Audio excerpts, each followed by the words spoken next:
enormous incisor.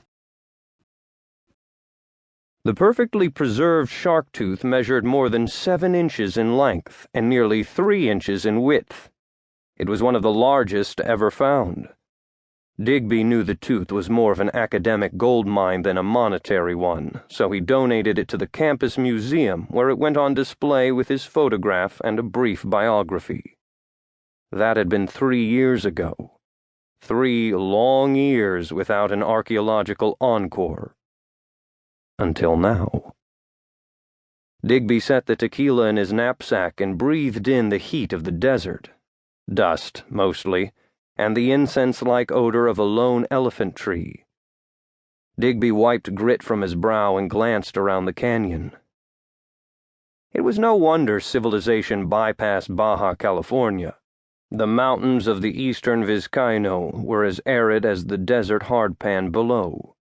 Heat radiated from the cliffs like steam from a flat iron, and other than the blossoming elephant tree and a lone Paulo Aden tree hanging from a cleft 50 feet above, its thorny arms splayed outward like a witch's broom. Nothing but creosote bushes sprouted between the boulders. Everything else was rock and sand. No birds chirped, and no breeze descended down the narrow ravine. But for the occasional buzz of an insect, the afternoon was dead calm. And sweltering. Digby ignored the temperature. 30 years tracking antiquity across the desert had given him a lizard's immunity to triple-digit heat. The tequila helped. Thoughts of treasure helped more. Digby grasped the pick, his mind racing over centuries of myth and lore. Millions in Jesuit gold and silver and pearls rumored to be hidden in Baja, California, hastily concealed before the Jesuits were expelled by the King of Spain. Most historians thought the tale nonsense. Digby knew otherwise. He also knew the cache was close. Very close. The signs were unmistakable. Hard-packed sand had become homogeneous rock. First the layer of small pebbles, and then the blankets of fist-size rocks. All of it packed tightly by the vicissitudes of time. Countless flash floods careening through the canyon, matting down the terrain. Tons of water tightening the gaps between the rubble, filtering alluvium from slag. Digby recognized the oddity of so many similarly sized rocks set geometrically beneath the sand. Decades of excavation had taught him that Mother Nature was messy with her burials. Man was methodical. Digby stepped into the grave-like depression and considered his good fortune. Just 24 hours earlier, he'd been planning a summer course syllabus on the lost missions of Baja, California.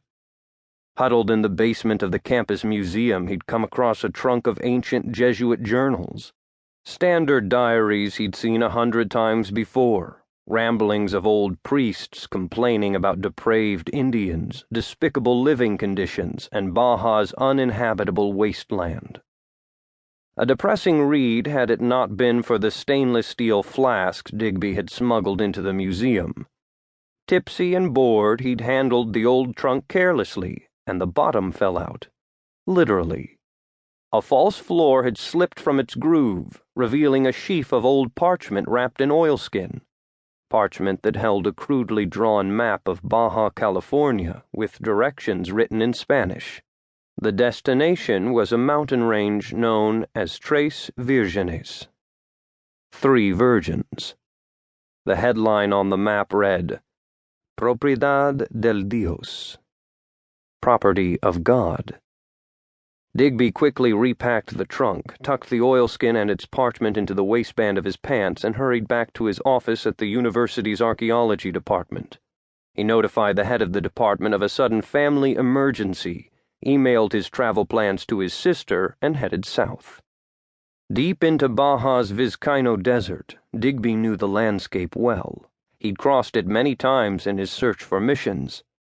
He drove through the night, avoiding gun-toting federales, inebriated big-rig drivers, cattle-sized potholes, and death-crazed cyclists intent on pedaling the shoulderless 2-lane road known as Mexico's